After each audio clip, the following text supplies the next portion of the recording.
Aquí en el contexto religioso del libro de Amós, podemos ver que el resumen más sencillo del estado de idolatría ante el pueblo de Dios se puede ver en Oseas, ¿sí? ¿Qué nos dice allí? Ya no me llamarás más Baalí, en el 2:16, en el 4, del 2 al 13 dice, hijas que prostituyen, 4:17, Efraín se ha unido a los ídolos, déjalo, el 13:2, que los hombres que sacrifican besen los becerros, esto es el ritual, ¿sí? Los becerros de oro en Betel y Dan son levantados por Jeroboam primero para adorar a Jehová, ¿sí? La idea en un principio era adorar a Jehová, pero ¿qué terminan haciendo? Levantando becerros de oro. Entonces acá en Oseas, en estos versículos, podemos ver cómo estaban prostituyéndose espiritualmente con los otros dioses de la región. Amós 4, del 4 al 5 dice, así lo queréis. Creyeron que la prosperidad era la bendición de Dios y ofrecieron sacrificios en abundancia, pero utilizando también la idolatría, ¿sí? Vamos a ver cómo es el bosquejo de este libro de Amós. Del capítulo 1, versículo 1, al capítulo 2, versículo 3, vamos a ver los cargos contra las naciones, las culpas que Dios pone y, sobre cada nación por las atrocidades que cometían. Después, la segunda parte, los cargos especiales contra el pueblo de Dios. Ya hizo los pecados del mismo pueblo de Dios que cometían contra sus propios hermanos, del 2:4 al 6:14. En tercer lugar, vamos a ver las visiones del juicio, del capítulo 7:1 al 9:10, y por último, la esperanza mesiánica, del capítulo 9, versículo 11 al 15. Entonces, así vamos a dividir, o con este bosquejo vamos a estudiar este libro, ¿sí? Los cargos contra las naciones, los cargos contra el pueblo de Dios, las visiones del juicio y la esperanza mesiánica.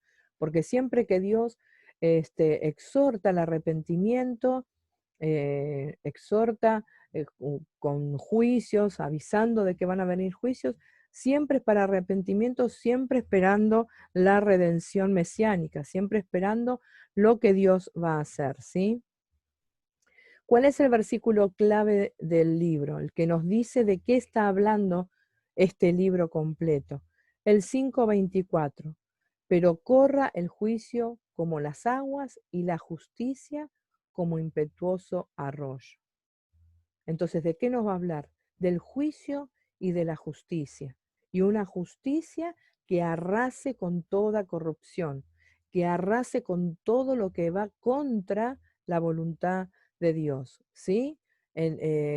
Con este pensamiento clave, con este, digamos, tema principal, es que vamos a estar estudiando, siempre con el método inductivo, este libro, ¿sí?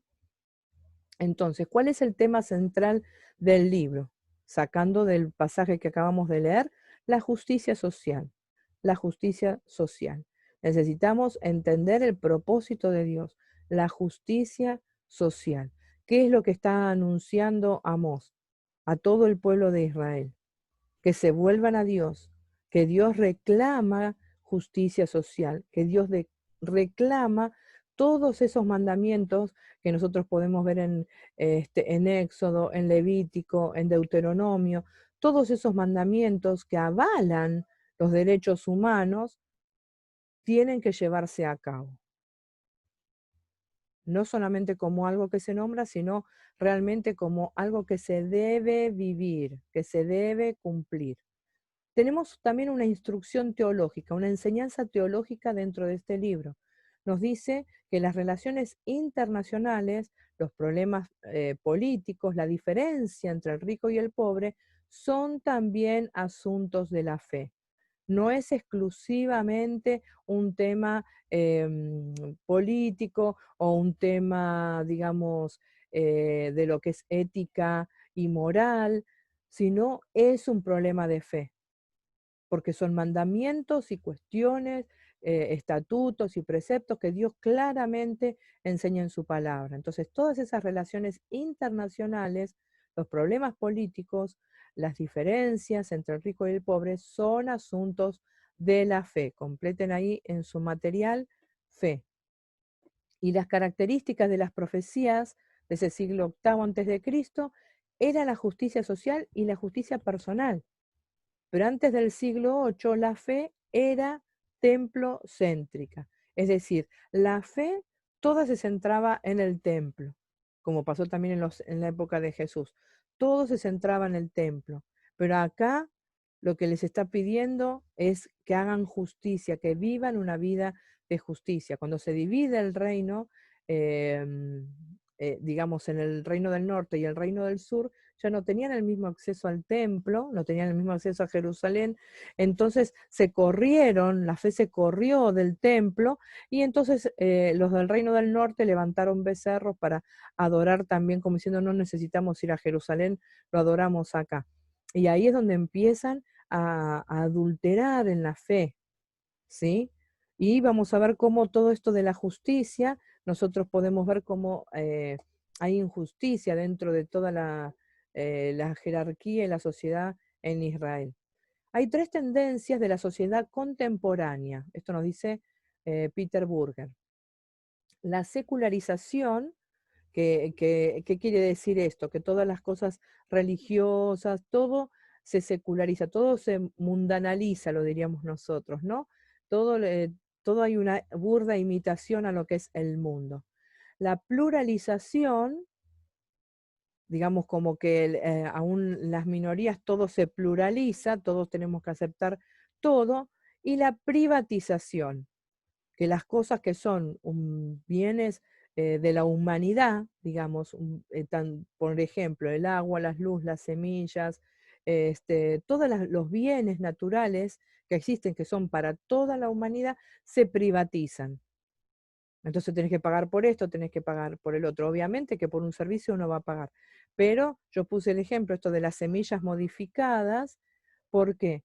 Porque hay en semillas que supuestamente es para que den más frutos, se modifican genéticamente, pero las personas que la modifican es como que les pusieran su sello ante esa modificación, y le pertenece a ese laboratorio.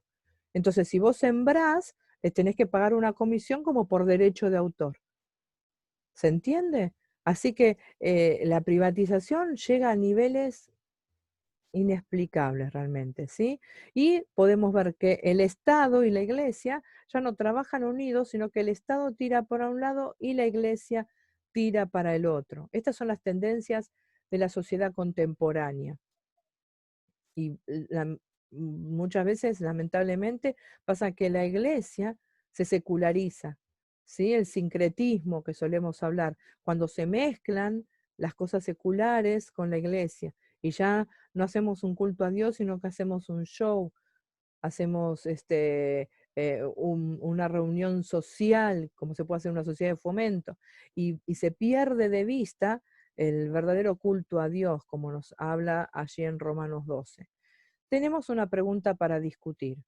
¿Por qué nosotros pensamos que solamente las cosas espirituales son asuntos de la fe? Vamos a estar leyendo Lucas, perdón, se me fue. Lucas 3, 7 al 14 y Mateo 25, 31 al 46, ¿sí? Para poder contestar estas preguntas. ¿Por qué pensamos que solamente las cosas espirituales son asuntos de la fe? Por ejemplo, cuando habla de un cuarto rey mago y otro, una reunión de sacerdotes católicos, ¿sí? ¿Qué dicen en esta reunión? Si soy pobre es problema personal, pero si mis vecinos son pobres es mi problema de fe. ¿Qué quieren decir estas personas con esto? Que cuando yo tengo un problema de pobreza, bueno, es mi problema, pero si mi vecino lo necesita, yo como cristiano tengo que extender mi mano. Entonces es un problema de fe. ¿Sí? Tenemos que ver cuál es el propósito de Dios cuando suceden estas cosas. Así que yo les invito a que puedan estar leyendo Lucas 3, del 7 al 14, Mateo 25, 31 al 46, y compartiendo, ¿sí?